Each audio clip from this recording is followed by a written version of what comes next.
Hello, everyone, and welcome to another edition of the Can You Hear Me podcast. I'm Eileen Rochford, CEO of the marketing and strategy firm, the Harbinger Group. And I'm Rob Johnson, president of Rob Johnson Communications. On this podcast, we like to discuss issues related to communications and more recently, the give and take between employers and employees. We're totally fascinated by how the pandemic shifted this power dynamic solely, it feels like, over to the employee. So the great resignation, quiet quitting, and workers telling their managers they'd rather quit than come back to their offices full time. So this felt pretty bold in territory we hadn't really charted before, right? But as the world came out of COVID, many of the office norms had definitely shifted. However, now our markets are tightening. Are employers still able to impose their will on employees? Yeah, this is really interesting because, as you know, we have gone there on several occasions with these topics, and it's seemed for the last year and a half that it's definitely tilted in the employee's favor. But now, with a recession, what are the realities here? So we're fascinated by it, and that's why we're making it episode 33 of our podcast. Joining us to talk about this very topic is somebody who knows a lot about it. Her name is Shay Lovett. She is a recruiting consultant for Insperity. Insperity is a leader in providing outsourced HR solutions for companies. And given this issue, the perfect guest for us. Shay, thanks for joining us. We're so glad you're with us. Thank you so much, Rob and Eileen. I appreciate the time that you have given me to kind of spotlight this information. Well, Shay, before we get into some of the topics that we know people want to hear about, why don't you tell us a little bit about what it means for Insperity to be an outsourced HR solution and how your role as a recruiting consultant there ties into that. So basically just give us kind of your background and what you do and how Insperity does this sort of work. Yeah, absolutely. So here at Insperity, we work with those small to medium-sized businesses just to provide them with various HR services and support. So we have various solutions that we can offer our clients based off of their HR needs. It could be anything from, technology systems, just to HR resource guidance, and just that general support.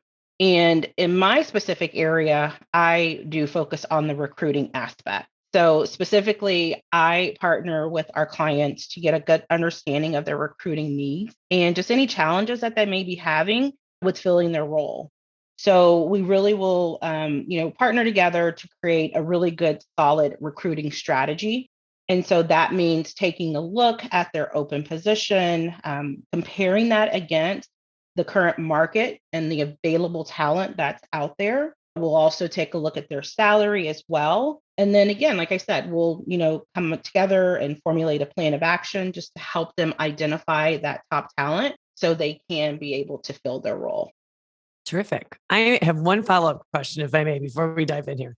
I'm just curious, Shay, do you tend to specialize at all in any kind of industry sector or size of company or anything like that? Just genuine curiosity. No, we don't specialize in any particular industry. We work with all types of companies. Again, like I said, it's more on the small to medium side. So it would be those companies that don't necessarily either have an HR department or they may have just a skeleton crew. So they will come to us. And like I said, we partner with them on whatever specific needs that they may have. But we are not specialists in any particular industry. Our main focus are going to be, accounting, finance, sales, marketing, professional positions, and IT. So really just generally across the board. That's really good to know. Thank you. Okay. So as our resident expert today, Shay, you know that the title of this episode is Are Employees Still Calling the Shots? Given the state of the economy, all this belt tightening that we're seeing, spates of layoffs that have come across, in the last 5 months that we've been seeing. And we discussed that at length in our last episode. And I think we covered that territory pretty well, but we didn't talk at all about the power dynamic. So Right. Are employees still calling the shots from your perspective? What do you see? Well, what we're seeing here, Eileen, is that unfortunately, the ball is still in the hand of those employees and those candidates. The shift in the market has not changed. They're still in the driver's seat. from our perspective and kind of what we're seeing out there. With the employees calling those shots, they are asking some of those pretty bold requests. And if those requests are not granted, they are leaving and they are not making, any qualms about that. If you don't fit my need, if you don't fit my value, if you are not paying the salary expectation that I'm looking for, then, they're leaving. And so unfortunately, employers are having to, step it up and renegotiate different things just to keep that talent there. Would you say that these employees are sort of playing the field? So they're at their company, but they got one eye looking for maybe their next move. It goes Oh, beyond some of the things you were just talking about. Is that a factor as well? oh, absolutely. Absolutely. They are out there quite possibly interviewing as well. And, we have seen some candidates coming back to us and saying, hey, my employer is, wanting me to stay. So they've countered my offer. What is it that you can do for me, if you really want me? So they are definitely playing the field. The competition is very, very fierce out there. We're looking at for every person, unemployed person, there's about 1.7, job openings for that individual. So again, they hold all of the cards and it's their ball game. And if you're not stepping up to the plate, they're going to the next person down the line. So would you say that, we're sitting here and Eileen mentioned the last episode was about how do you message layoffs and that sort of thing, given the fact that the question I'm curious to know about is it because the idea of a recession is newer and companies are now adjusting to it by shifting, by contracting some of their workforce? Or is this recession or not? Is this going to be the way that you see things moving forward just because the power dynamic has shifted? Yeah, I think this is going to be kind of the focal point or the groundwork for what we're seeing moving forward. A lot of these employees, like I said, they are looking for a different value and a whole different mindset. And, some of these things that we saw in the past, i.e., the hybrid work environment, that before, prior to COVID, that was something that we normally did not do. But now that is definitely something that we are seeing going forward. And that's almost a demand for most of the candidates and the employees in their new quote unquote work environment. So yeah, I don't see, it being a shift anytime soon. I'm fascinated. So you just mentioned something that it sounds like you're characterizing now as a table stake, which is the remote working. Are there other table stakes that are now just the norm to be expected? So for employers to pay attention to these aren't going away things, could you maybe list out a few of those for us? Yeah, absolutely. So employers or employees rather are now looking for more meaningful work. That's one of the demands now, in addition to the flexibility. If their values don't align really well with that company, or if the work that they're doing doesn't matter to them, that is one of the things that, employees are looking for in their jobs. And then the overall benefit package, from the PTO to the wellness packages to the pet insurance, the fertility assistance, new baby benefit. These are all things that companies did not have on their radar screen prior to. But with this new generation coming in and this new set of values, this is what's important to them.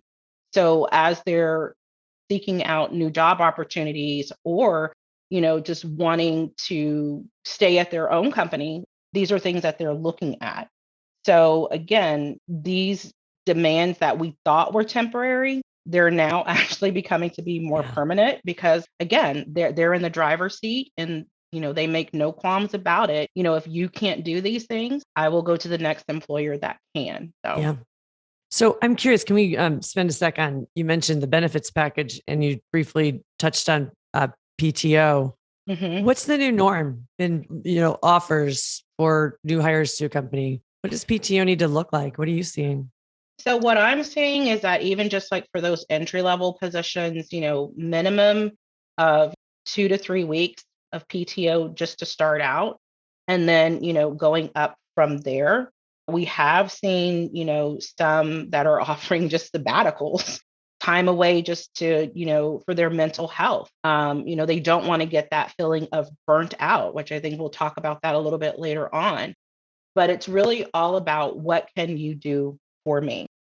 Days off for their birthday. Again, prior to COVID and just kind of the world that we live in right now, these are things that employers didn't think about. But now, to this, new generation, so to speak, that's coming into the workforce, this is what's important to them. And so they're going to have to change that mindset, change that shift. Otherwise, they're going to lose out on some really good top talent.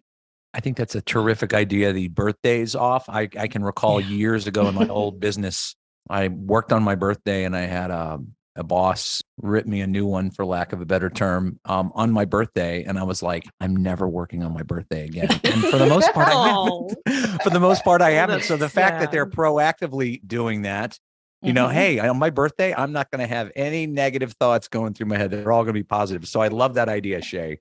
Giving them their day off for your birthday, for goodness sakes. Right. So it's funny. I had a job like 30 years ago, and that was one of the things I thought was the coolest about it. It was a family-owned business. And I started and my birthday was the next day. So I was like, can you get a day off for that? Take my day off? It was so funny. But of course, did you tell them that, hey, by day 2, you're going to be locked and loaded? You're like, I'm ready to roll on day 2. It's just day 1 that, But that's beautiful. I'm glad that people are figuring that out. Thanks for expanding on the PTO. I have one question on this topic again. It's kind of a follow-up. I've actually been hearing from more than one client about, and these are small to mid-sized companies, and it sounds like, Shay, that's what you guys primarily serve. So I'm curious if you're experiencing this at all. Boomerang hires on the rise. Oh, yeah. Yeah. Let's talk about that. What's going on there? And that still gives you leverage. Even if you're a boomerang hire, you still have leverage. And make sure you explain it a little bit for people that may not be familiar with it. Yeah, absolutely. So, what we saw before, the Great Resignation, where everyone was actually leaving and, quitting their jobs at, all-time highs. We also saw something called the Great Resignation. And that's just where, companies are actually redefining their values, their brand, and their relationships with their workers. And something that came up from that is just the boomerang employees. So those people that left, and then now they're returning back to the company after, they've went off and, experienced another employer. So these are going to be employees that are, left the organization on good terms. And in actuality, it's a good thing that these employers are hiring the boomerang employee back, because they're going to go out, they're going to gain that new experience. They can provide additional, value to the company. And so, and actually, Christina Gianelli, who's a director of people operations with Epignosis, which is a learning technology software provider, she mentioned in an article that, hiring and onboarding new employees is much more expensive and time consuming than rehiring and re-onboarding former employees. And so she goes on to say that boomerang employees are already familiar with the company, the products, the processes, and can be very productive much more quickly. So a lot of these employers are taking back the people that did leave, these boomerangs, because they knew that they were top talent. They lost them because they could not compete, more than likely, with the salary. And so they left. And so now they're coming back and they're like, yeah, I'll take you all day, every day. You're fully trained. You know exactly our process. You know what our company culture is about. I'll match your salary just to take you back, because the competition is so fierce out there. So let me ask this in relation to that, because it sounds like employers are saying, hey, yeah, I'll bring you back for all the reasons you just stated. But is there an element of, hey, the grass is not always greener on the other side? And because everything, as you pointed out, is tilted in the employee's favor still, is that one area where employers might have a little say because they're welcoming back these people that left during the Great Resignation? They do have a little bit of say, and I just say just a very tiny amount, because with them coming back, they're still having to increase that salary. So had they increased that salary prior to that person leaving, they would not have lost that top talent. So we are seeing, employees that do stay. They may think that the grass is greener over on the other side. So let me test out the waters. But eventually they will, I don't want to say they all will come back, but I don't know the reasons that they left, but they do come back, and they are going to come back, and they are going to want those certain things that they didn't have prior to. So even with the employer, they may have a little bit of leverage, but not so much, because the employees that did not change their employers, we've also found out that in order to just save that employee, they had to raise their salary. So at any rate, they're going to have to make some type of concession to make that employee happy, if that makes sense. It does. So it's best to just go ahead and focus on your talent that you have in-house that's already trained, and listen to the employee and, retain them. Great advice every time, for sure. Okay, one more thing. Sorry, Rob. I know you love how I just delve. No, this is terrific. This is what we're here for. What are some of the more creative things that you've seen, Shay, that made the difference in an employee or a potential hire accepting a job, or that they asked for? I'm just curious, like, what are some of the different anomaly things, but just maybe unusual, interesting, that might spark some ideas for our listeners for things that they might consider offering? It is going to be more around, again, that work environment, the hybrid, if not 100% remote. That's going to be non-negotiable with some of these, new hires accepting these job offers. It is going to be around the more extended PTO policy, giving me, more than what my other employer, what the person down the street is offering as well. It could also be, again, in those benefits, the fertility benefits, the new baby benefits, the mental health, benefits. What are some, employee assistant programs, making sure that they have, something like that in place. It's just basically more so around, what can you do for me? And how am I feeling valued? Do you understand my values? Am I aligned with your organization? So it's more so of just, yes, I can do the job on paper and skill set, but what can you do for me holistically, to be a well-functioning employee? So if you don't have a full complement of employee assistant programs, the ones you were just naming, are you at a huge do you have, is that your baseline? Do you have to have all those kind of as your baseline? Because I doubt in years past that was always the case. Is that the new baseline for, okay, for starters, we have all of these things, or is that not commonplace at some of the folks that you do business with? I think so, moving forward, because you have to understand that we are getting into a new generation that's coming into the workplace. And some of the things that may have been value added for, the baby boomers may be totally different from millennials and these Gen Zers that see, coming into the workforce. And those are the things that are important. So I would say, if you do not have that in your overall compensation package or program, it might be something that you do want to look into, moving forward, if you want to attract that talent. Interesting. This is great. You repeatedly have talked about remote and hybrid and things like that, and it made me think of, we actually have a team member right now, because we're fully remote and have been forever. But this team member is working the entire month of October in Costa Rica, because awesome. they figured out there was only a 1 hour time difference. And this is kind of an idyllic time of year, weather-wise in that region. They chose in Costa Rica.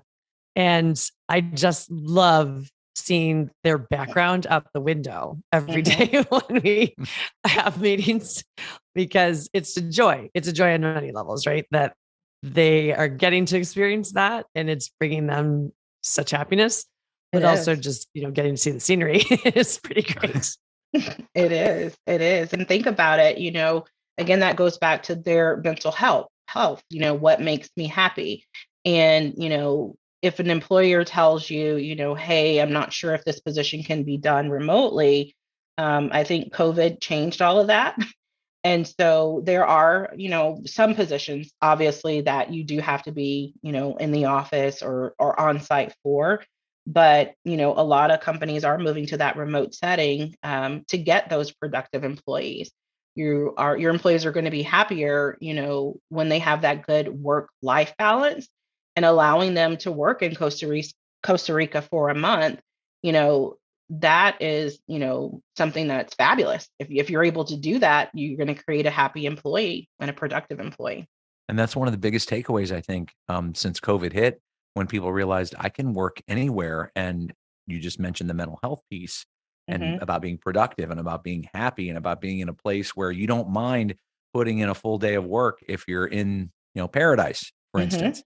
And when we talk about what's permanent and what's not permanent, it feels like hybrid and remote work is going to stick around. It's not going anywhere. And in that regard, that will provide people like that the opportunity.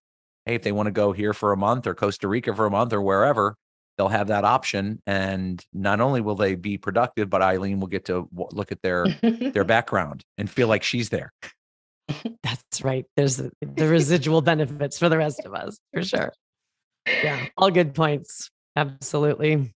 Yeah. And then with the remote work environment, I mean, we have, employees that are outright saying, hey, if I cannot get a remote position, I'll leave. I'll go right down the street because I know that someone else will hire me. And then you do have just some employees that are just outright quitting. They're willing to quit their in-person job just so they know that they are going to land, that remote opportunity. So again, it's all about, the value and what's important to me. And, I keep saying it, what can you do for me? They're holding all the cards. So people aren't necessarily following the best time to look for a job is while you still have one rule. No. Because like I mentioned earlier, there's, almost two open, positions or opportunities for every person. So they know that the jobs are out there, and especially if they are top talent. So they don't mind, leaving because they'll land the perfect quote unquote job of their dreams. It's out there and I'm willing to go find it for my peace and happiness. Yeah.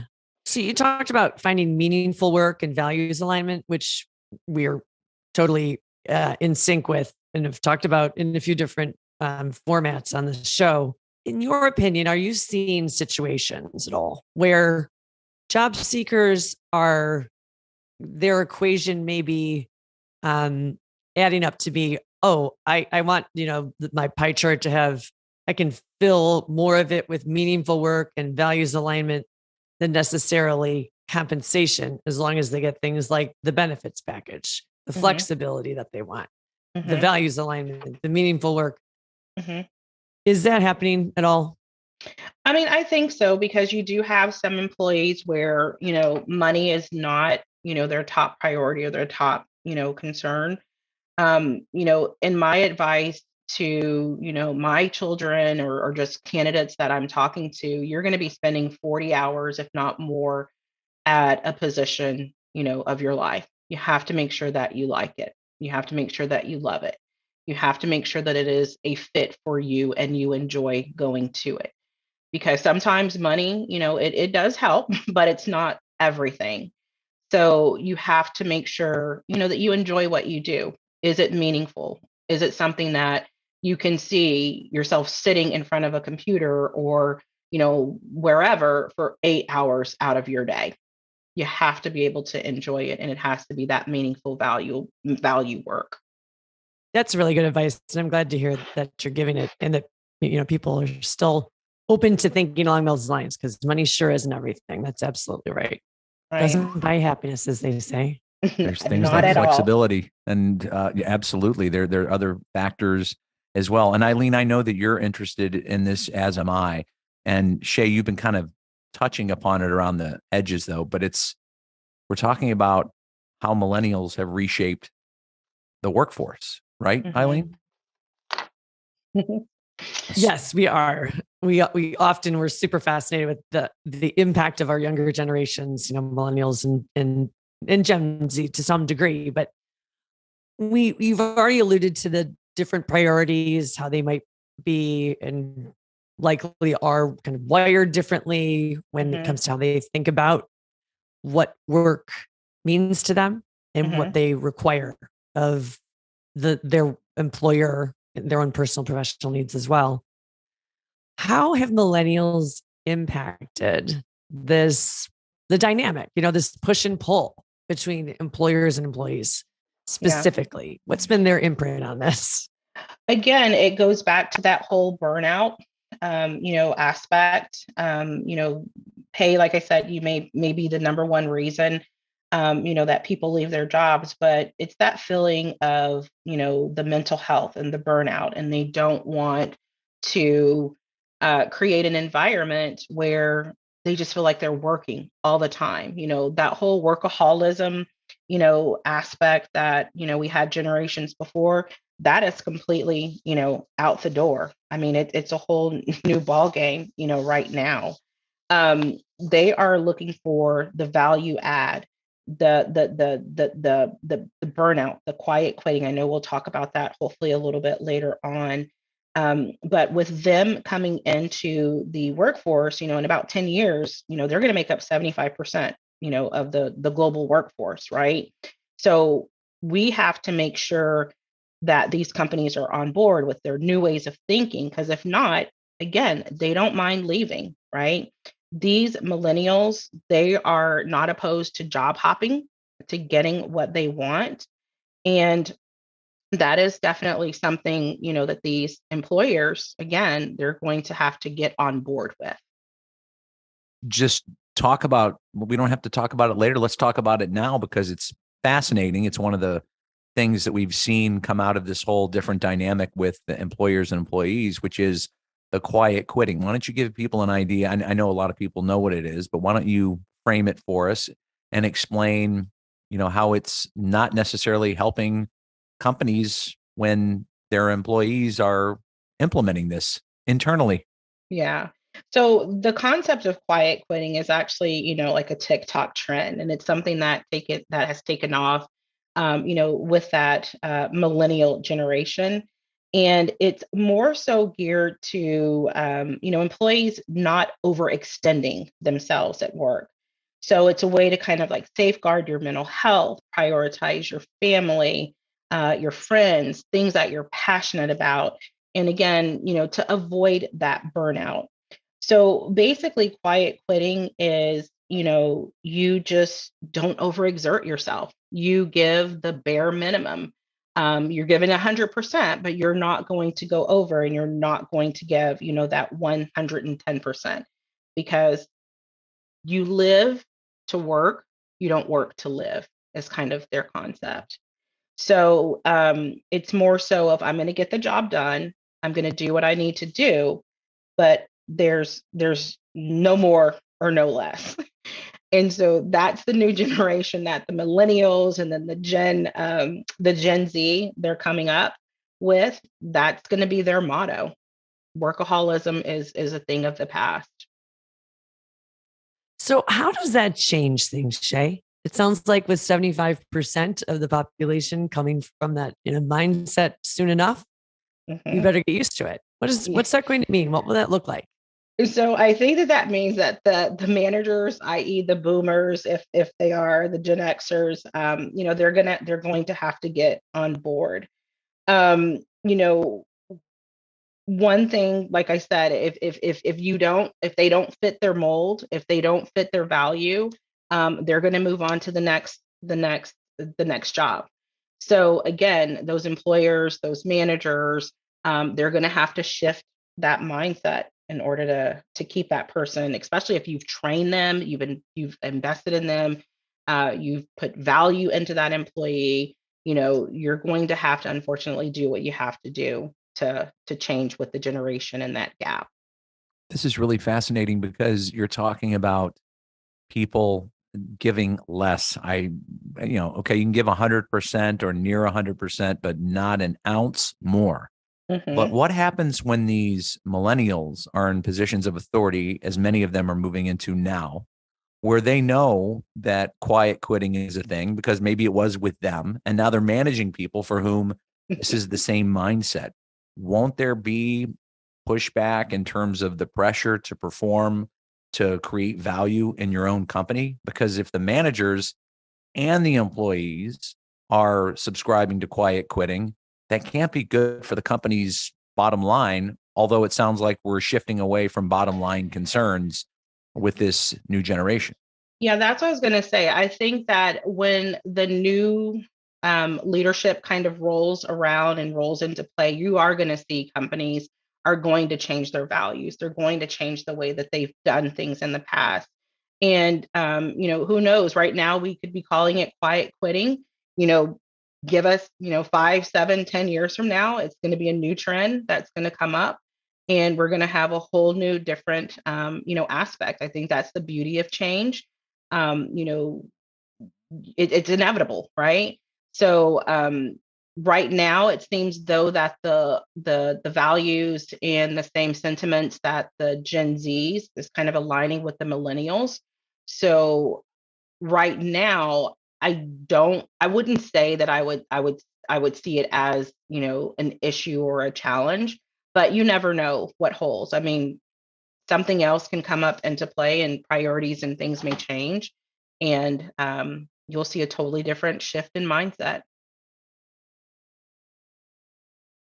Well, it kind of doesn't surprise me. Just observation, I guess I'll share.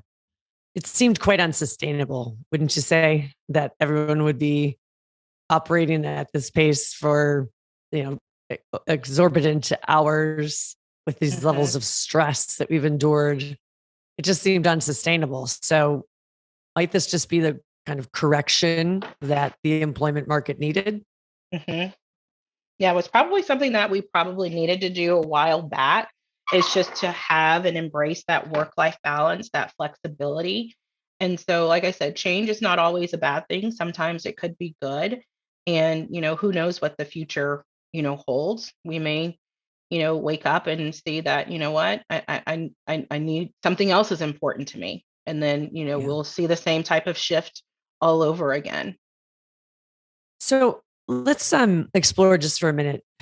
What might employers be saying, doing now to address this phenomenon of quiet quitting, which frankly I take a little bit of issue with because it's such a negative It is. It sounds perspective negative. when actually these people are just taking control of their lives and their health, which is kind of a good thing, right? Right. Yeah. I think it just goes back to just the company or the employer just reevaluating their brand. That whole great, renegotiation, just evaluating their brand, their values, and just making sure that as they are interviewing and seeking out that top talent, make sure that you are, mentioning, some of the benefits that you have or that you're doing to, cater to them, right? You don't necessarily have to say, the term quiet quitting. You may say, hey, and we offer exceptional benefits around a flexible work environment, extensive PTO. Drop those little bit of nuggets during the interview or offer process. And that's how you're going to secure that new level of generation, those millennials and those Gen Zers. I'm sorry, Gen Zers. You know, in the workforce. The great renegotiation. I love that. There's another term that we got to get familiar with, Eileen. Nice. Exactly. Yeah. There are all kind of terms that we come up with out here in the HR and recruiting world. And like I said, it's always an ever changing environment, and things of the past are long gone. It's a new generation, a new way of viewing things. And, right now, employers, they're not calling the shots. Sorry, Well, they're not. that's okay. I'm glad that you were able to set us straight, especially after our last episode when we were talking about layoffs and that sort of thing. So this is very interesting. So this is a podcast. We don't have video, but Shay, I know you have a crystal ball right at your desk there. Mm-hmm. And so when you look into it on a daily basis, what do you see on the hiring front in 2023? So I think that, we are obviously probably about to start experiencing some layoffs. That's going to be, much anticipated. They are saying that, the ones that are working from home could possibly be the very first ones. But I think that, it really depends on the position. I mean, we are starting to see, with COVID kind of, I don't want to say tapering down, but becoming more of the quote unquote norm. A lot of the industries are getting back. So we are seeing jobs, you know, coming back into the workforce. The airline industry is up, the retail, hospitality, those industries are up as well. Um, it's just, it's more of the remote, what can you do for me? So there's jobs that are out there. It's just, what the employers are willing to do. And, what are they doing to retain their employees and how they're going to cater to this new up and coming generation of hiring.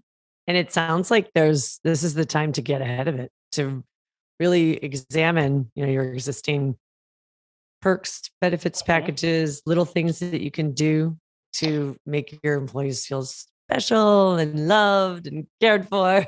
Yeah, like don't leave anything, don't take anything for granted, I guess. Yeah, there's plenty of work out there to be shared. So you definitely, as an employer, are going to have to kind of set yourself apart from those other organizations and companies, because gone are the days of where we offer the same thing and, the employee does not have a choice. They have choices out there right now. This is really fascinating. And I think when you first framed this discussion, Shay, especially coming off knowing that a recession is causing contraction in many companies, and you're like, hey, the employees are still calling the shots and they're still going to call the shots. And despite all of this, there's still almost 2 open jobs for every person looking for one. I mean, these are all really interesting facts, and it really helps frame an argument. I wasn't sure how it was going to be framed. And this is really interesting. Yes, I totally agree. Totally agree. Yeah, you corrected some misconceptions on a lot of levels that it was good for all of us to hear today. So yeah, thank you. If nothing, you're welcome. If nothing else, it's more so of changing the mindset and things that we've done in the past before. We definitely are going to have to do a shift. So Shay Lovett with HR firm Insperity. We cannot thank you enough for coming on the Can You Hear Me podcast today. Your expertise, your knowledge, your deep knowledge has been much appreciated by Eileen and me. Thank you so much. I appreciate you guys having me on board. And I would want to plug for you guys the Insperity blog, which I think is fantastic. And I read regularly and would recommend to others. Is there anything else, Shay, in terms of resources that you might recommend for employers, in the small to mid-size, to stay on top of what's happening right now? Yeah, I mean, just, take a look at our website, Insperity, www.insperity.com. We definitely post regular updates of things of what's going on in the industry, some trends that you may see. We do have our social media outlets as well, where we, do spotlights on trends that you may see going on in the industry, as well as spotlights on our employees as well. So that would definitely be a good resource to kind of stay up to date on, how you all need to be changing and readjusting. And Eileen, we can put all this in our show notes for this episode, right? Absolutely. And I will do so. You betcha. So great. That's good additional advice and a nice note to end on. So that's going to do it for another episode of Can You Hear Me? I'm Eileen Rochford. And I'm Rob Johnson. We thank you so much for listening and remind you, you can find Can You Hear Me wherever you get your podcasts, Apple, Spotify, Google Podcasts, and more. Thanks for listening.